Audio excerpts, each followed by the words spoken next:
Hola, ¿cómo están? Continuamos con nuestro curso de Derecho Público. En este caso vamos a analizar la bolilla número 3, correspondiente al orden jurídico uruguayo.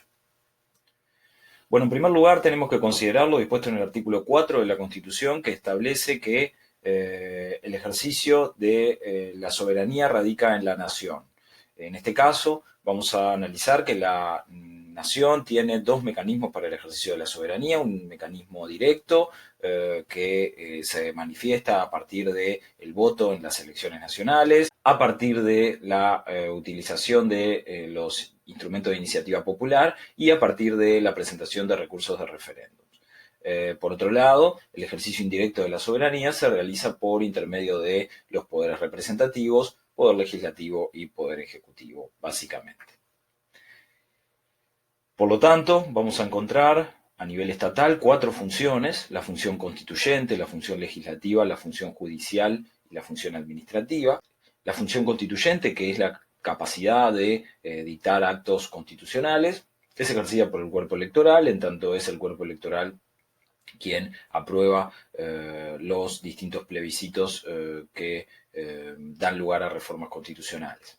En segundo lugar, la función legislativa, que es ejercida por el Poder Legislativo y por la Junta Departamental a nivel de los gobiernos departamentales, y es la capacidad básicamente de crear leyes o instrumentos legislativos. En tercer lugar, tenemos la función judicial, ejercida básicamente por el Poder Judicial y que implica el dictado de actos, sentencias que pongan fin a un conflicto de aplicación o interpretación del derecho. En cuarto lugar, vamos a encontrar la función administrativa, que es una función utilizada por todos los organismos estatales, en tanto se utiliza como instrumento para el cumplimiento de los fines que los distintos órganos estatales tienen a su cargo. Por lo tanto, si analizamos el orden jurídico uruguayo en su totalidad, debemos considerar que la Constitución es la norma de superior jerarquía. Por debajo, los actos legislativos tienen menor valor y fuerza, y por debajo los actos administrativos, que tienen menor valor y fuerza que los actos legislativos y que los actos constitucionales. En este marco debemos comprender el ordenamiento jurídico como un sistema de validez, en el entendido de que el acto que pretendamos analizar viene precedido de determinados requisitos que debe reunir para ser un acto legítimo. En efecto, si analizamos el orden jurídico como una cadena de validez, el último eslabón de esa cadena debe respetar lo dispuesto en el eslabón anterior y así sucesivamente. La norma de superior jerarquía condiciona siempre en forma, en procedimiento y en fondo, en materia, a la norma de inferior jerarquía, aquella norma que tiene menor valor y fuerza. Por lo tanto, considerando todo el sistema jurídico uruguayo o el orden jurídico uruguayo, podríamos afirmar que la Constitución, norma de superior jerarquía, surge a partir del ejercicio de la función constituyente, que es ejercida por el cuerpo electoral a partir de plebiscitos. Los actos legislativos, que surgen en función del ejercicio de la función legislativa, se manifiestan a través de el dictado de actos por parte del Poder Legislativo y de la Junta Departamental. Y en tercer lugar, los actos administrativos, que son producto del ejercicio de la función administrativa y que son ejercidos por todos los órganos estatales. ¿Qué ocurre cuando analizamos la totalidad de este orden jurídico e identificamos que en esta cadena de validez uno de esos eslabones no cumple con lo dispuesto en la normativa que tiene mayor valor y fuerza, o la normativa, en este caso en el ejemplo planteado, que le antecede? Bueno, el derecho reconoce determinados instrumentos para corregir ese desajuste. Cuando la descoordinación se produce entre un acto legislativo y la Constitución, aparece en escena el Poder Judicial, que por intermedio de la resolución de una acción de inconstitucionalidad determina si la ley o el decreto de la Junta se ajustan o no se ajustan a la Constitución por razones de forma o de fondo. Finalmente, cuando el desajuste se produce a nivel de actos administrativos, aparece en escena el Tribunal de lo Contencioso Administrativo, que resuelve las acciones de nulidad confirmando o anulando actos administrativos por ser ilegítimos. En este caso, lo que hace el tribunal es analizar si el acto administrativo se ajusta a la ley y se ajusta a la Constitución. También en el caso de los actos administrativos aparecen en escena los jueces que podrán desaplicar a la hora del dictado de sus sentencias aquellos actos administrativos que entiendan ilegítimos. Por lo tanto, vamos a tener los actos constitucionales como norma de superior jerarquía en el ordenamiento jurídico uruguayo. Allí tendremos a la Constitución y a las leyes constitucionales, que son actos constitucionales. Vamos a tener en segundo lugar a los actos legislativos, a las leyes y a los decretos de la Junta Departamental, y vamos a tener a los actos administrativos, los reglamentos de ejecución autónomos y las resoluciones. Por lo tanto, si analizamos el primero de los escalones normativos, analizamos los actos constitucionales y decimos que vamos a encontrar actos constitucionales que se sancionan desde 1830 en adelante. Vamos a tener entonces actos sancionados en 1830, 1912, 1918, 1932, 1934, 1936, 1938, 1942 y 1952.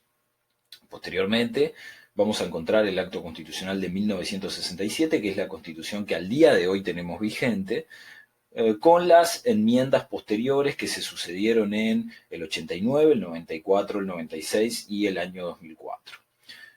A modo de resumen, podemos señalar que el acto constitucional de 1967 sustituye toda la Constitución del 52. A su vez, esta Constitución del 67 tiene una enmienda en 1989 en donde se le agregan incisos al artículo 67 y una nueva disposición transitoria. Por otro lado, vamos a tener una enmienda en 1994 que modifica una disposición especial y transitoria que fue colocada en el 89.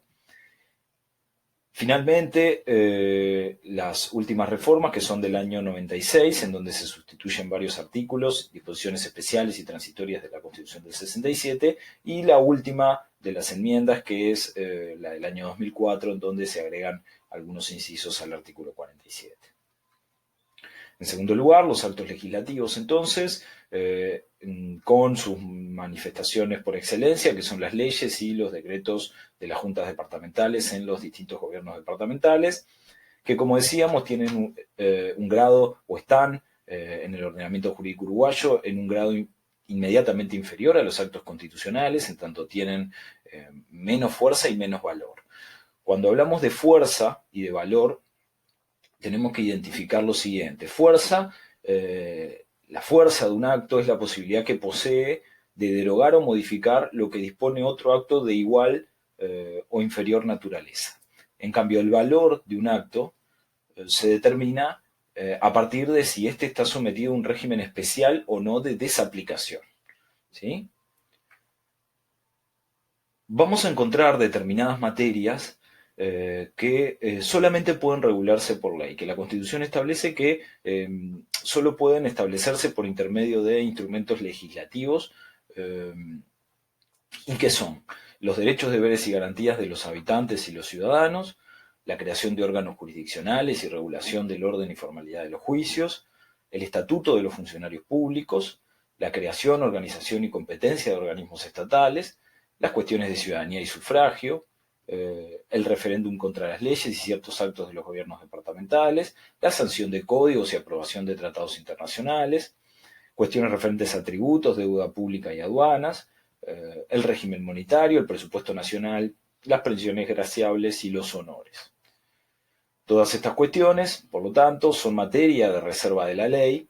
Como decíamos, incluyen cuestiones de derechos, deberes y garantías, cuestiones de régimen tributario y financiero, normas de organización estatal y códigos y tratados. Asimismo, cuando analizamos los actos administrativos, hay determinadas materias que están excluidas de la competencia del Poder Ejecutivo. Decíamos entonces que los actos administrativos se ejercen a partir del ejercicio de la función administrativa, siendo el Poder Ejecutivo uno de los poderes que por excelencia ejerce la función administrativa. Ahora, hay determinadas materias en donde el ejercicio de esa función administrativa se encuentra limitada para el Poder Ejecutivo. En primer lugar, la materia departamental y municipal, que está atribuida a los gobiernos departamentales en los artículos 262 a 306 de la Constitución.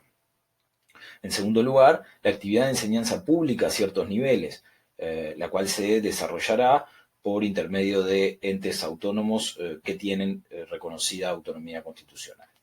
En tercer lugar, recordemos que los entes autónomos y servicios descentralizados que se crean por ley tienen autonomía que está determinada en su propia ley y que en este caso habrá determinadas materias que formarán parte de su especialidad y que por lo tanto ellos mismos, los propios entes autónomos y servicios descentralizados, tendrán la capacidad de regular y estarán fuera de la órbita de competencia del Poder Ejecutivo.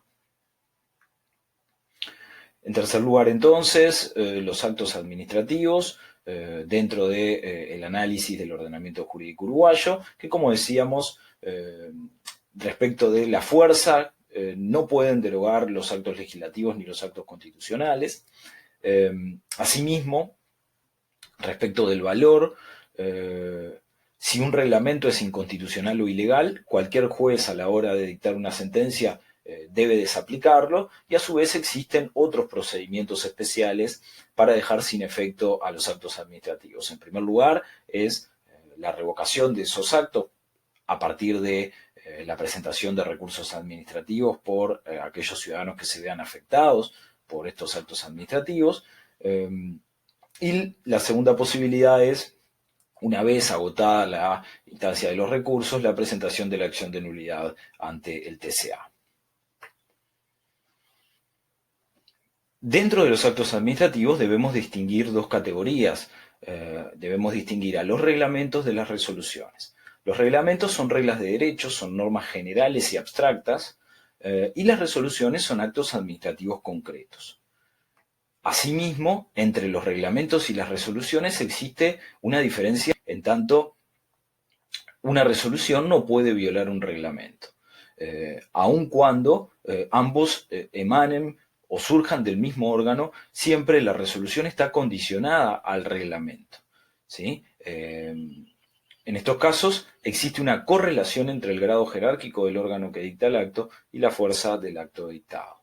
Vamos a analizar ahora el orden jurídico asociado al concepto de democracia. Si analizamos, por lo tanto, la totalidad del orden jurídico, comenzando en primer lugar por los actos constitucionales, encontramos que existen institutos de democracia directa plenos, ¿no? Como es el caso del plebiscito, en tanto, como bien dice el artículo 331 de la Constitución, no habrá reforma constitucional posible sin plebiscito realizado con el voto del cuerpo electoral.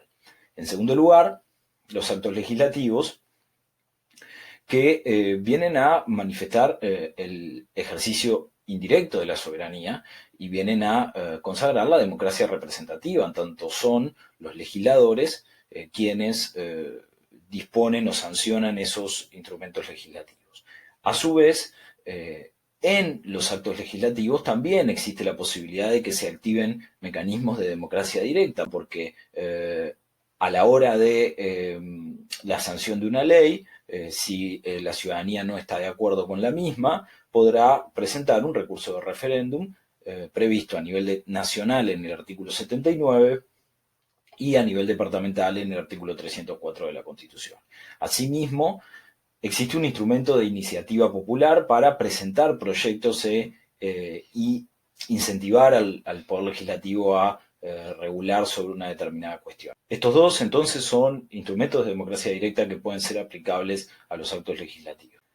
En tercer lugar, tenemos a los actos administrativos que no tienen un instituto de democracia directa consagrado específicamente en la Constitución, sino que básicamente son dictados por nuestros representantes en el Poder Ejecutivo y en los distintos órganos estatales que ejercen función administrativa. Bueno, si analizamos el recurso de referéndum entonces, como decíamos, es un instituto de democracia directa.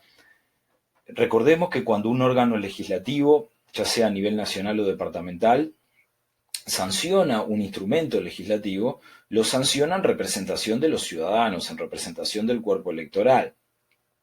Por lo tanto, si ese cuerpo electoral, esos ciudadanos, no están de acuerdo con la decisión tomada por sus representantes, podrán interponer un recurso de referéndum para ajustar la opinión de la ciudadanía a la opinión de los representantes en el Parlamento. En este caso se requerirá que bajo su firma un 25% de los ciudadanos a nivel nacional presenten el recurso de referéndum o un 20% de los ciudadanos a nivel departamental lo interpongan.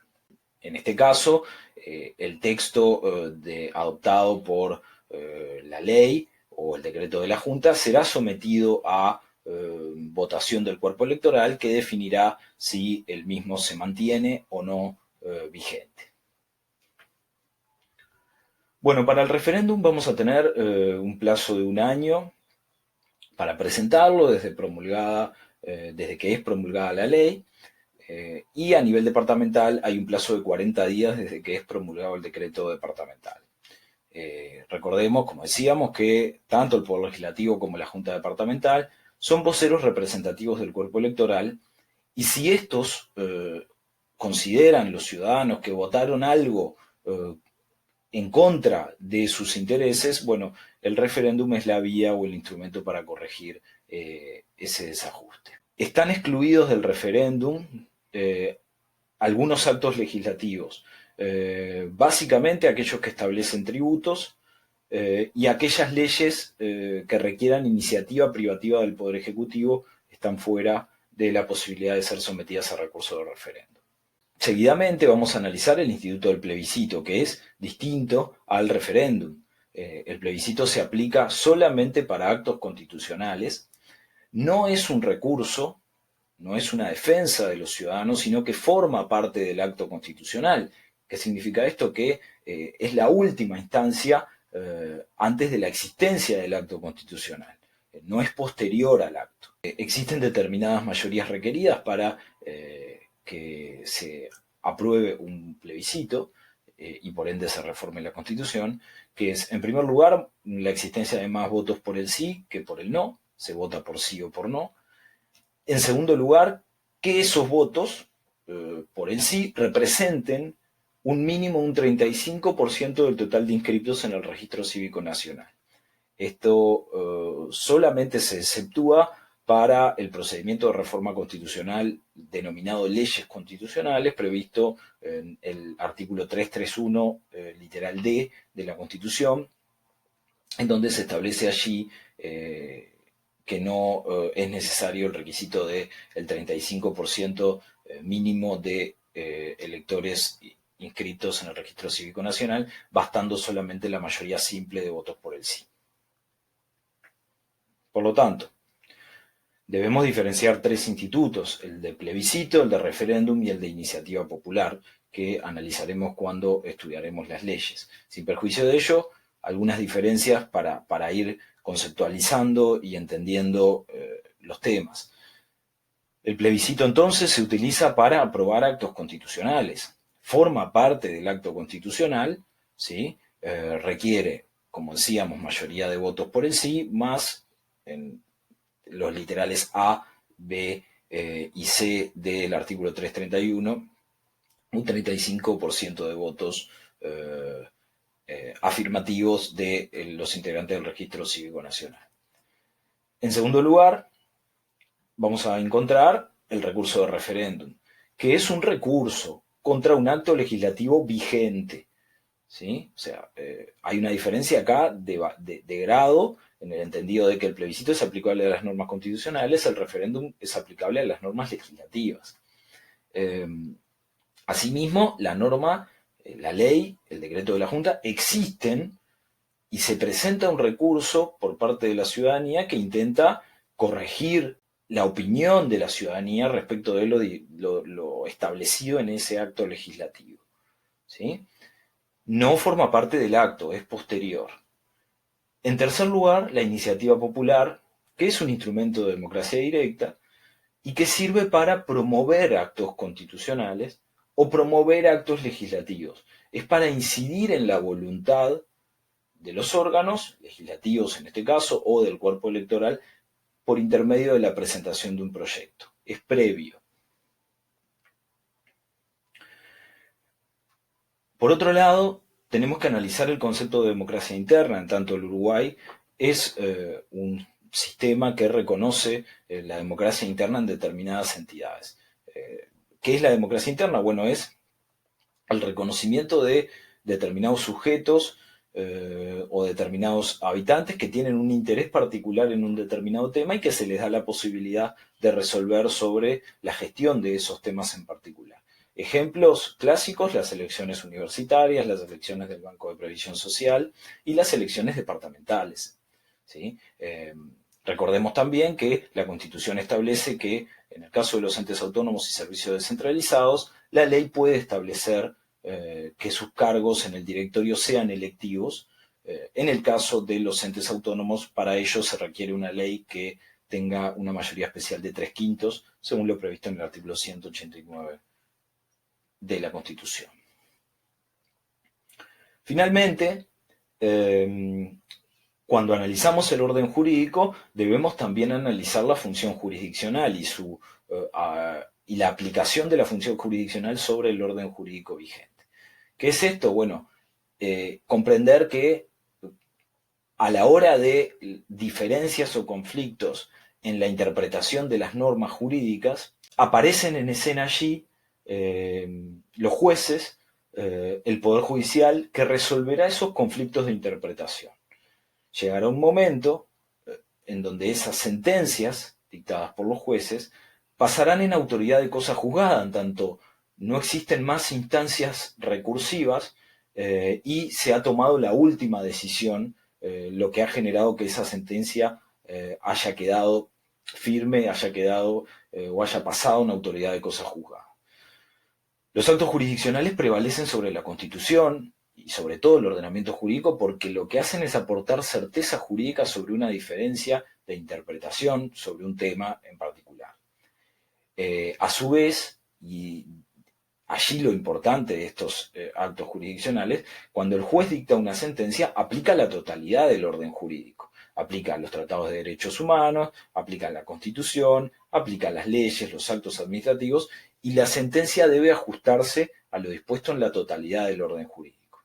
Como decíamos, pasada en autoridad de cosa juzgada, no habiendo más recursos posibles por parte de los interesados, el acto jurisdiccional pasa a tener una prevalencia por sobre el resto de las normas jurídicas.